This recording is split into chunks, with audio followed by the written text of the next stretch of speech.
VS9 news కి స్వాగతం. ముందుగా బులెటిన్ లో హెడ్లైన్స్. ఓటమి పాలైన ఆమ్ ఆద్మీ పార్టీ బీజేపీ వైపు మొగ్గు చూపిన ఢిల్లీ ప్రజలు. ఏపీలో రెడ్ బుక్ రాజ్యాంగం నడుస్తుంది, మీకుంటుంది చూడు, ఇంతకు రెండింతలు. మాజీ మంత్రి విడుదల రజని మాస్ వార్నింగ్. తీన్మార్ మల్లన్నపై కేసు ఎందుకు నమోదు చేయలేదు? అధికారులకు నోటీసులు జారీ చేసిన హైకోర్టు. మీరు చేస్తే ఒప్పు, ఇతరులు చేస్తే తప్ప. పచ్చ పత్రికలను ఉతికి ఆరేసిన భూమన. ఆప్ అధినేత అరవింద్ కేజ్రీవాల్ ఓటమి. న్యూఢిల్లీలో జరిగిన ఎన్నికలలో మొదటిసారిగా ఓటమిని చవిచూశారు. న్యూఢిల్లీ అసెంబ్లీ నియోజకవర్గంలో కేజ్రీవాల్ అనూహ్య రీతిలో పరాజయం పాలయ్యారు. బీజేపీ నేత పర్వేష్ సాహిబ్ సింగ్ చేతిలో కేజ్రీవాల్ సుమారు 3000 ఓట్ల తేడాతో ఓటమి చెందారు. అవినీతి ఆరోపణలు ఎదుర్కొంటున్న కేజ్రీవాల్ ను న్యూఢిల్లీ నియోజకవర్గ ఓటర్లు మొదటిసారిగా ఎన్నికల్లో తిరస్కరించినట్లయింది. ఆంధ్రప్రదేశ్ మంత్రి డోలా బాల వీరాంజనేయ స్వామి ఢిల్లీలో తన 2వ రోజు పర్యటన బిజీగా సాగింది.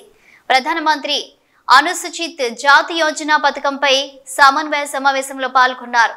మంత్రి బాల వీరాంజనేయ స్వామి ప్రస్తుతం పీఎం ఆదర్శ గ్రామ్ యోజన కింద కేంద్ర ప్రభుత్వం ఇస్తున్న 20 లక్షలను 50 లక్షలకు పెంచాలని కోరారు. డోలా బాల వీరాంజనేయ స్వామి పీఎం అజయ్ కింద మంజూరైన సాంఘిక సంక్షేమ వసతి గృహాలకు త్వరితగతిన నిధులు విడుదల చేయాలని కోరారు. మంత్రి డోలా బాల వీరాంజనేయ స్వామి मंत्री विभिन्न महकमे के केंद्रीय सरकार के महकमे के अधिकारीगण, हमारी सलाहकार समिति के सदस्यगण और उसके अलावा बाकी जो सभी आमंत्रित राज्यों less amount, sir. In the villages where we can say that for 50% population, 40% population plus 2. In a village, we have to construct cement roads, CC roads and drains. Nearly 5 to 6 kilometers is there. For 20 lakhs, approximately this amount we are getting for 1 kilometer. We require nearly 1 crore. In this component, we are giving 20 lakhs with all 10 parameter indicators. It is a very less amount to convert the funds. In villages, Gram Panchayats also having very Niti Aayog, less amounts are available. స్థానిక సంస్థలో 34% ఉన్న BC reservation ను 24% కుదించి 16,000 మందిని పదవులకు దూరం చేసిన BC ద్రోహి జగన్ రెడ్డి ఇప్పుడేమో నా బీసీలు, నా ఎస్సీలు, నా ఎస్టీలు అంటూ గొంతు చించుకుంటున్నారు. కూటమి ప్రభుత్వం అధికారంలోకి వచ్చిన తర్వాత బీసీలకు 34% రిజర్వేషన్లతో బీసీలకు సముచిత స్థానం కల్పిస్తున్నామన్నారు. ఇదంతా కూడా ఒక రెడ్ బుక్ రాజ్యాంగం రాష్ట్రంలో నడుస్తుంది.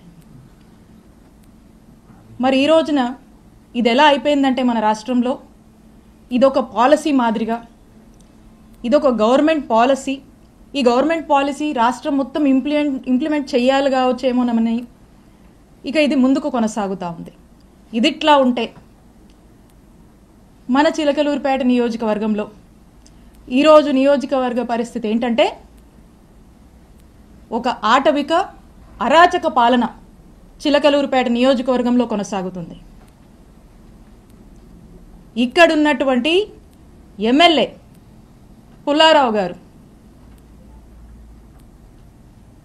అవినీతికి ఘనపాటి పత్తిపాటి అని చెప్పొచ్చు. ఇక్కడ ఒక చక్కటి నరేటివ్ని కట్టుకథ చక్కగా అల్లి ఒక వ్యక్తిని ఈ పుల్లారావు గారు స్టేషన్కి పంపిస్తాడు. పంపించి ఒక కంప్లైంట్ ఇప్పిస్తాడు. ఇదంట 5.5 ఏళ్ల కిందట 2019లో అట ఒక టీడీపీ సామాన్య కార్యకర్త సోషల్ మీడియాలో అబ్యూజివ్గా అసహ్యంగా పోస్టులు పెడితే దానికేదో స్టేషన్లో కంప్లైంట్ వెళ్ళిందట. పోలీసులు డ్యూ ప్రొసీజర్ ఫాలో అయ్యుంటారు. దానికి నాకు సంబంధం ఏంటి? ఇప్పుడు ఈ కట్టు కథను ఎలా వెళ్ళారంటే ఈ వ్యక్తిని ఎమ్మెల్యే కంప్లైంట్ ఇప్పిస్తాడు. ఇక్కడ పోలీసులు కంప్లైంట్ నమోదు చేస్తే అది ఎమ్మెల్యేనే చేపించాడు, ఈ పుల్లారావు గారేనని అనుకుంటారు జనం అని చెప్పి ఇక్కడ ఇప్పించి ఇక్కడ ఏమీ చేయకుండా మళ్ళా ఇదే కంప్లైంట్ని హైకోర్టులో ఇప్పిస్తారు. హైకోర్టులో ఇప్పించిన తర్వాత హైకోర్టు ఏమంటది? హైకోర్టు ఏమన్నదంటే, ఇది హైకోర్టు ఆర్డర్, నేను చదివి వినిపిస్తాను. Learned assistant government pleader takes notice on behalf of the respondents and state and seeks time for getting instructions. List in second week of February 2025. ఇది ఆర్డర్. అంటే దీని అర్థం ఏంటంటే, దీని రెస్పాండెంట్స్ ఎవరైతే ఉంటారో అంటే పోలీసులు, హానరబుల్ హైకోర్టు పోలీసులని రిమార్క్స్ అడుగుద్ది ఈ కంప్లైంట్ సంబంధించి. తర్వాత దీన్ని ఫిబ్రవరి 2nd వీక్కి పోస్ట్ చేస్తుంది. ఇంత ఈ ఆర్డరు. ఈ ఆర్డర్లో ఏమీ కూడా నా మీద కేసు ఫైల్ చేయమని, ఎఫ్ఐఆర్ కట్టమని ఏమీ లేదు. ఈ ఆర్డర్ ఇలా ఉంటే ఈ హానరబుల్ హైకోర్టు ఆర్డర్ని దీన్ని ఈ పుల్లారావు గారు అదే వ్యక్తితో మళ్ళా ఎస్పీ ఆఫీస్కి పంపించి హానరబుల్ హైకోర్టుని మిస్లీడ్ చేస్తూ, హానరబుల్ హైకోర్టు మీద నెట్టేసి, హానరబుల్ హైకోర్టుని మిస్కోట్ చేస్తూ ఏమంటారు? హానరబుల్ హైకోర్టు నా మీద, ఆవిడ మీద కేసు కట్టండి అని చెప్పారని హానరబుల్ హైకోర్టు మీద నెట్టి ప్రజల్లోకి కోర్టే కేసు కట్టమని చెప్పిందని చెప్పి పంపించేటువంటి ఫ్రీలర్స్ ఇచ్చి ఒక ప్రయత్నం చేసి, అంతలోపే ఇక్కడున్నటువంటి పోలీసులు నా మీద కేసు కట్టారు, ఎస్సీ ఎస్టీ అట్రాసిటీ పెట్టారు. పూర్తిగా అవాస్తవాలతో ఒక కథల్ని, ఈ కథలో ఇక్కడే మనం దీన్ని నిజం చేస్తే జనం అనుకుంటారని అక్కడ దాకా పంపించి, అక్కడ ఏం డైరెక్షన్ హానరబుల్ హైకోర్టు నుంచి ఏ డైరెక్షన్ లేకపోయినప్పటికి కూడా ఇక్కడ పోలీసుల్ని ప్రెజర్ చేసి జనాల్లోకి కోర్టే విధించమని చెప్పిందని కోర్టుని మిస్లీడ్ చేస్తూ ఇక్కడ కేసు కట్టారు. తీన్మార్ మల్లన్నపై ఎందుకు కేసు నమోదు చేయలేదని పోలీసులకు నోటీసులు జారీ చేసింది హైకోర్టు. రెడ్లపై తీన్మార్ మల్లన్న అనుచిత వ్యాఖ్యలు చేశారంటూ సిద్దిపేటకు చెందిన కె అరవింద్ రెడ్డి అనే వ్యక్తి పోలీసులకు ఫిర్యాదు చేశారు. డీజీపీ పోలీస్ కమిషనర్లకు ఫిర్యాదు చేసిన ఇప్పటి వరకు ఎలాంటి ఎఫ్ఐఆర్ నమోదు చేయలేదని ఆ వ్యక్తి హైకోర్టును ఆశ్రయించాడు. కేసు ఎందుకు నమోదు చేయలేదో ఈ నెల 21 లోపు వివరణ ఇవ్వాలని సిద్దిపేట పోలీసులకు హైకోర్టు నోటీసులు జారీ చేసింది. అసలు తీన్మార్ మల్లన్న ఏం మాట్లాడారో ఓసారి చూద్దాం. కూర్చోపరి ఇబ్బంది ఏం లేదు. వీళ్ళని ఎందుకు పిలిచిన మీ అందరిని కాదు,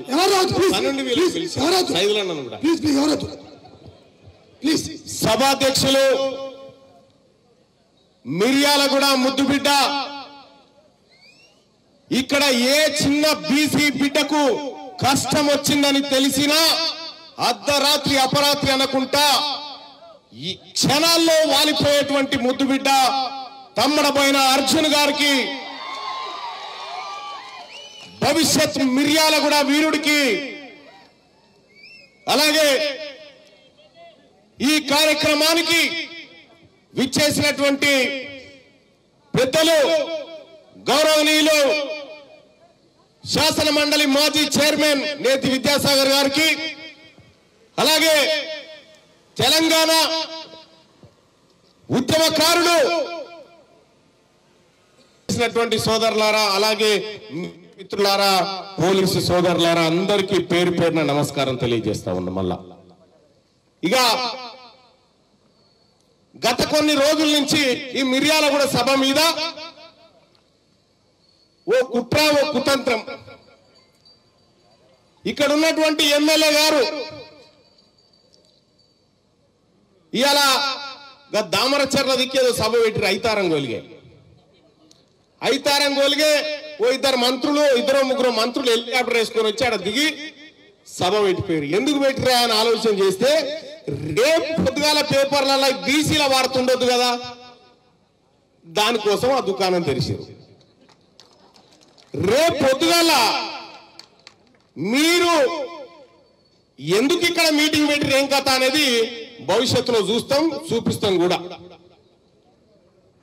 సోదరులారా, ఇక్కడ మిర్యాలగూడ ఎమ్మెల్యే బత్తుల లక్ష్మారెడ్డి గారికి నేను చెప్పదలుచుకున్న ఒక విషయం, నీవు మిర్యాలగూడకు చివరి ఓసీ ఎమ్మెల్యేవిగా, మిర్యాలగూడకు చివరి ఓసీ ఎమ్మెల్యే బత్తుల లక్ష్మారెడ్డి గారే. ఈ మిర్యాలగూడ నియోజకవర్గంలో గట్టిగా 5 సేర్ల బియ్యం ఉడకబెడితే సరిపోయేటువంటి మీకు మీరు ఎమ్మెల్యేలా? ఇవాళ నేను చెప్తా ఉన్నా, బత్తుల లక్ష్మారెడ్డి గారు, నీ కుట్రలు కుతంత్రాలన్నీ ప్రత్యక్షంగా చూస్తా ఉన్నా. నీవు మమ్మల్ని ఎదుర్కోవడం నీ వల్ల కాదు. నా దాకా అవసరం లేదు. నా తమ్ముడు అర్జును ఈ బీసీ ప్రజలకు ఏ ఇబ్బంది జరిగినా, ఎక్కడ ఎవరికి చిన్న ముళ్ళు గుంచుకున్నా అర్జునుడు ఉన్నాడు ఇక్కడ. తిరుపతి అలిపిరి వద్ద నిర్మిస్తున్న ఒబేరాయ్ హోటల్ కు నిర్మాణ అనుమతులను చంద్రబాబు సుగమనం చేశారంటూ ఓ పచ్చపత్రిక వార్తను వడ్డించిందని, అయితే ఈ హోటల్ నిర్మాణానికి సంబంధించి ప్రతిపాదనలు 2021లోనే వచ్చాయని తెలిపారు భూమన కరుణాకర్ రెడ్డి. దానికి ముంతాజ్ అని పేరు పెట్టడం మీద హిందూ సంఘాలు పెద్ద ఎత్తున నిరసన తెలపడంతో ఆ కారణం చేత నిర్మాణ పనులు ఆగిపోయాయని, ఇప్పుడు ముంతాజ్ పేరును మార్చి ట్రైడెంట్ గ్రూప్ అనే పేరుతో చంద్రబాబు చొరవ తీసుకొని అనుమతులు ఇవ్వడం జరిగిందని పత్రికలో వ్రాసారన్నారు. గతంలో ఏ హోటల్ నిర్మాణం హిందూ సంప్రదాయాలకు వ్యతిరేకమంటూ చంద్రబాబు అనుకూలం పత్రికలు మాధ్యమాలలో ఊదరగొట్టి ఇప్పుడు చంద్రబాబు అనుమానిస్తే ఆహా ఓహో అంటూ బదులు చేస్తున్నారని విమర్శించారు భూమన కరుణాకర్ రెడ్డి. ఒక దినపత్రిక ఒక వార్త రాసింది. తిరుపతిలో అలిపిరి దగ్గర నిర్మిస్తున్నటువంటి ఒబెరాయ్ హోటల్కు అన్ని అడ్డంకులు తొలగిపోయాయి, చంద్రబాబు గారు చొరవ తీసుకుని అనుమతులు ఇవ్వటం జరిగింది అని. ఈ హోటల్ నిర్మాణానికి సంబంధించి 2021లోనే ప్రతిపాదనలు వచ్చినాయి. దాని మీద ముంతాజ్ అన్నటువంటి పేరుతో ఉండటం మూలంగా పెద్ద ఎత్తున హిందూ సంఘాలన్నీ కూడా ఆందోళనలు చేసినాయి. ఆందోళనల నేపథ్యంలో పెద్ద అలజడి రేగింది. ఈ అలజడి వలన ఆ పనులు ఆగిపోయాయి. ఇప్పుడు మళ్లీ వాటికి సంబంధించి ఆ ముంతాజ్ అన్నటువంటి పేరును మార్చి ట్రైడెంట్ గ్రూప్ అన్నటువంటి పేరుతో ఈ రోజున చంద్రబాబు గారు చొరవ తీసుకుని అనుమతులు ఇవ్వటం జరిగింది అని. గతంలో చంద్రబాబు గారు పత్రికలు, ప్రసార మాధ్యమాలు, ఆయనకు సంబంధించినటువంటి స్వాములు, ఇలాంటి వాళ్ళందరూ కూడా అక్కడ మద్యం, మాంసం ఇలాంటివన్నీ, క్యాబరా నృత్యాలు ఇవన్నీ కూడా చేస్తారు, ఇలాంటి వాటికి అనుమతిస్తారా, ముంతాజ్ హోటల్ ఏంటి అని పెద్ద ఎత్తున ఆందోళనలు చేసినటువంటి విషయం మనకందరికీ కూడా తెలిసిందే. కానీ ఈ రోజున సాక్షాత్తు చంద్రబాబు గారే దానికి అనుమతి ఇవ్వటము, ఆ అనుమతిని ఇచ్చిన దాన్ని చాలా గొప్పగా చెప్పుకోవటము వీళ్లకే సాధ్యమైంది. అనుమతులు మేమిస్తే సంక్షోభం, చంద్రబాబు గారు ఇస్తే సంక్షేమం అవుతుందా? అలిపిరికి దూరంగా యాత్రికుల సౌకర్యం కోసమని, పర్యాటకుల విశ్రాంతి కోసమని, ఓ అనుమతుల కోసమని వాళ్లు పెట్టుకున్నప్పుడు దాన్ని పరిశీలిస్తే చాలా పెద్ద ఎత్తున గొడవ చేసినారు. మద్యం, మాంసం అమ్ముతారని, అశ్లీల నృత్యాలు చేస్తారని గొంతు చించుకున్నారు, గోలగోల చేశారు. 7 నక్షత్రాల ఆదిత్య మందిరంలో ఇప్పుడు ఏమమ్ముతారు? మద్యం బదులు తీర్థము, మాంసం బదులు పులిహోర, దద్దోజనము, లడ్డూ, వడ ఇస్తారా? క్యాబరా నృత్యాల బదులు రంభ వచ్చి రంగపూజ చేస్తుందా? ఊర్వశి వచ్చి ఉట్టి కొడుతుందా? మేనక వచ్చి మేలు వాల్చి పండర భజన చేస్తుందా? ఇంత మార్పులు వచ్చేసాయి అప్పుడే ఆ హోటల్కు అనుమతి ఇవ్వటంలో. ఈ రోజున మేనక నృత్యము, ఊర్వశి, రంభ ఇలాంటి వాళ్లను పిలిచి నృత్యాలు చేయిస్తారా? ఎంత దారుణంగా ఉందో సభ్య సమాజం ఆలోచించవలసిందిగా కోరుతున్నా. మేము ఒక్క మాట అంటే ఎనలేని విధంగా మా మీద విరుచుకుపడి అన్నీ మేమే తప్పులు చేస్తుంటాము, వేరెవరు చెయ్యరు అన్నంతగా మా మీద దాడి చేసేటువంటి వీళ్లకు దీనికి సమాధానం చెప్పవలసినటువంటి అవసరం ఉన్నది. జగన్ గారు మంచినీళ్లు ఇచ్చిన తప్పే, చంద్రబాబు గారు మద్యం ఇచ్చినా కూడా అది చాలా ఒప్పు. ఆ రోజు అలిపిరి వద్దన అయ్యో అయ్యో అని గోలగోల చేసింది కూడా చంద్రబాబు గారి ముఠానే. ఈ రోజున వాళ్లే అనుమతులు ఇచ్చినారు. ఇది ఎలా ఉంది అంటే, భిక్షం ఎత్తుకోవడానికి ఒక ఇంటికి వచ్చినటువంటి భిక్షగాడికి కోడలు భిక్షం వేస్తే అత్త ఆ బిచ్చాన్ని లాక్కొని మళ్ళీ ఆ బిచ్చగాడికి వేసిందట. ఏమమ్మా ఇలా చేస్తున్నావే అంటే, ఇది వెయ్యాల్సింది నేను కదా అని అన్నదట. అట్లా జగన్ గారి హయాంలో దీనికి సంబంధించినటువంటి ప్రతిపాదనలు వస్తే నేను కదా ఇవ్వాల్సింది అని దక్షిణలు ముడుపులు తీసుకుని చంద్రబాబు గారు అనుమతి ఇచ్చినారు. దీని మీద పెద్దలందరూ కూడా ఆలోచించాల్సినటువంటి అవసరం ఉంది అని తెలియజేస్తున్నాం. కరీంనగర్ పట్టణంలో శ్రీ లక్ష్మీ పద్మావతి సమేత శ్రీ వెంకటేశ్వర స్వామివారి 8వ వార్షికోత్సవ బ్రహ్మోత్సవాలలో భాగంగా శ్రీ వెంకటేశ్వర స్వామివారిని దర్శించుకుని ప్రత్యేక పూజలు చేశారు మంత్రి పొన్నం ప్రభాకర్ గౌడ్. మొదటగా స్వామివారి కళ్యాణంలో సతీ సమేతంగా స్వామివారికి పట్టు వస్త్రాలు సమర్పించారు మంత్రి పొన్నం. శ్రీకాళహస్తిలో శనీశ్వర అభిషేకం నిర్వహించారు. ఆలయ అర్చకులు వేద పండితుల ఆధ్వర్యంలో కలశ స్థాపన పూజలు జరిపి మూల విరాట్కు వివిధ రకాల సుగంధ ద్రవ్యాలతో వేద మంత్రోచ్చరణల నడుమ అభిషేకాలు నిర్వహించారు. అనంతరం స్వామివారికి దివ్య అలంకారాలు చేసి ధూపదీప నైవేద్యాలు నివేదించి హారతులు సమర్పించారు. భక్తులు స్వామివారి అభిషేకాన్ని కన్నులారా వీక్షించి తరించారు. ఆచమనీయం సమర్పయామి స్నపయామి స్నానానంతర శుద్ధ ఆచమనీయం సమర్పయామి వస్త్రార్థం పుష్పాదపుష్పదే అష్టాపదే నవపదే పవశే సహస్రాక్షరాపరమే వ్యోమన్ కైలాసవాసరగ్రహం ధ్యాయామి ఆవాహయామి ఆసనం సమర్పయామి నవరత్న ఖితహేమ సింహాసనయాదు లుంబకాయ విద్మహే వాసహస్తాయ ధీమహి తన్నో వరుణ ప్రచోదయాదు నమో సపావశ్చితః ఆనంద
పార్లమెంట్ పరిధిలోని గూడూరు పట్టణంలోకి వెళ్లే ప్రధాన మార్గమైన Gudur bypass junction Chillakur cross వద్ద చెన్నై కలకత్తా ప్రధాన రహదారిపై ట్రాఫిక్ రద్దీ ఎక్కువగా ఉందని, పోటుపాలెం ఇతర గ్రామాల నుంచి గూడూరుకు వెళ్లే మార్గంలో ప్రమాదాలు ఎక్కువగా జరిగి చాలా మంది చనిపోతున్నారని, ప్రమాదాల నివారణ కోసం అక్కడ వాహన చోదకులు పాదచారులకు అనుకూలంగా ఉండే విధంగా వెహికల్ అండర్ పాస్ నిర్మాణం చేయాలని గతంలో తిరుపతి ఎంపీ మద్దిల గురుమూర్తి కేంద్ర మంత్రికి విన్నవించారు. అలాగే గూడూరు బైపాస్ కూడలిలో ట్రాఫిక్ వల్ల వాహన చోదకులు బాటసార్లు పడుతున్న ఇబ్బందుల గురించి సంబంధించిన వీడియోలు, ఫోటోలను మంత్రికి చూపించి సమస్య తీవ్రతను ఆయనకు వివరించినట్లు ఎంపీ తెలియజేశారు. ఇదిలా ఉండగా ఎంపీ గురుమూర్తి ఈ సమస్య గురించి ఇటీవల పార్లమెంట్లో ప్రశ్నించగా కేంద్ర రోడ్డు రవాణా శాఖ మంత్రి గడ్కరీ సమాధానమిస్తూ 45.82 కోట్లతో గూడూరు బైపాస్ కూడలిలో వెహికల్ అండర్ పాస్ నిర్మాణం మంజూరు అయ్యిందని తెలియజేశారు. ఈ సందర్భంగా సమస్య పరిష్కారానికి సహకరించిన కేంద్ర మంత్రి గడ్కరీకి తిరుపతి ఎంపీ గురుమూర్తి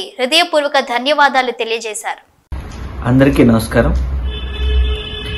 ఈరోజు గూడూరు నియోజకవర్గంలోని గూడూరు టౌన్లో నుంచి చిల్లకూరుకు వెళ్లే చిల్లకూరు క్రాస్ ఏదైతే చెన్నై కలకత్తా నేషనల్ హైవేలో ఉందో అక్కడ ట్రాఫిక్ ఎక్కువగా మాటిమాటికి నిలిచిపోతుంది. ఎక్కువగా రోడ్డు ప్రమాదాలు జరుగుతూ చాలామంది గాయపడుతూ కొంతమంది ప్రాణాలు అయితే పోగొట్టుకోవడం జరిగింది.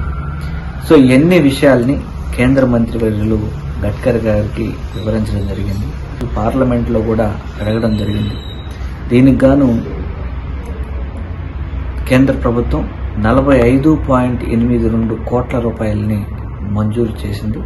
త్వరలో ట్రాఫిక్ కష్టాలన్నీ తీర్చి ఆడ మంచి వెహికల్ అండర్ పాస్ నిర్మిస్తున్నందుకు నితిన్ గడ్కరీ గారికి నా హృదయపూర్వక ధన్యవాదాలు తెలియజేస్తున్నాను. ఎవరికి అనుమానం రాకుండా కంటైనర్ తరలిస్తున్న 360 కేజీల గంజాన్ని గండేపల్లి పోలీసులు స్వాధీనం చేసుకున్నారు. సిఐ వైఆర్కే శ్రీనివాస్ దానికి సంబంధించిన వివరాలను వెల్లడించారు. ఏజెన్సీ నుంచి కేరళకు గంజాయి తరలిస్తుండగా పోలీసులకు సమాచారం మేరకు గండేపల్లి మండలం ఎన్టీ రాజాపురం వద్ద హైవేపై పట్టుకోవడం జరిగిందన్నారు. ఈ దాడిలో ఒకరిని అరెస్టు చేసి బస్తాల్లో ఉన్న 360 కేజీల గంజాయిని స్వాధీనం చేసుకోవడం జరిగిందన్నారు. అలాగే van, car, Honda motor cycle, ఒక సెల్ ఫోన్ స్వాధీనం చేసుకోవడం జరిగిందన్నారు. ఈ కేసులో రాజమండ్రికి చెందిన ఒక అతను కీలక వ్యక్తిగా ఉన్నారన్నారు. అతను ఏజెన్సీ ప్రాంతం నుండి గంజాయిని సేకరించి తమిళనాడుకు చెందిన మరో వ్యక్తితో కలిసి కేరళలోని ఎర్నాకులంలో ఉన్న వేరే వ్యక్తికి పంపిస్తుండగా పట్టుకోవడం జరిగిందన్నారు. వీరిపై కేసు నమోదు చేసి దర్యాప్తు చేయడం జరుగుతుందన్నారు. ఈ కేసులో చురుకుగా వ్యవహరించిన ఎస్ఐ శివనాగబాబును head constable Khaja, constable Giribabu ఆయన అభినందించారు. నేషనల్ హైవేలోని ఎన్టీ రాజాపురం ఏరియాలో రైడ్ చేసి ఒక కంటైనర్ని ఒక వ్యక్తిని అరెస్ట్ చేయడం జరిగింది. అతని వద్ద నుంచి 360 కేజీల 18 బస్తాల గంజాయిని స్వాధీనం చేసుకోవడం జరిగింది. అలాగే ఒక కారు, ఒక మోటార్ సైకిల్ కూడా స్వాధీనం చేసుకోవడం జరిగింది. ఈ కేసులో కీలక పాత్రధారి రాజమండ్రికి చెందిన వ్యక్తిని, అలాగే ఎర్నాకుళంకి చేరవేస్తున్న అతనిని మరో ఏజెన్సీలో ఎవరన్నది తెలియజేస్తుంది. మరో ముగ్గురు ఖరారులో ఉన్నారు, వాళ్ళు కూడా త్వరలో అరెస్ట్ చేస్తారు. వ్యాన్ లో లోడ్ ఏముంది సార్? అది అయితే దానికి సీక్రెట్ పెట్టి అరువాన ఇవి పెట్టడం జరిగింది. దాన్ని 18 బస్తాల్లో 360 కేజీలు స్వాధీనం చేసుకోవడం జరిగింది. అలాగే ఒక కారు దీనిని లిఫ్ట్ చేసి వ్యాన్ లో కంటైనర్ షిఫ్ట్ చేసిన షిఫ్ట్ డిజైర్ కార్ని, అలాగే ఇతను లిక్విడ్ ట్రాన్స్పోర్టేషన్ ఉపయోగించినటువంటి మోటార్ సైకిల్ కూడా స్వాధీనం చేసుకోవడం జరిగింది. తర్వాత ముగ్గురిని కూడా అరెస్ట్ చేస్తాం.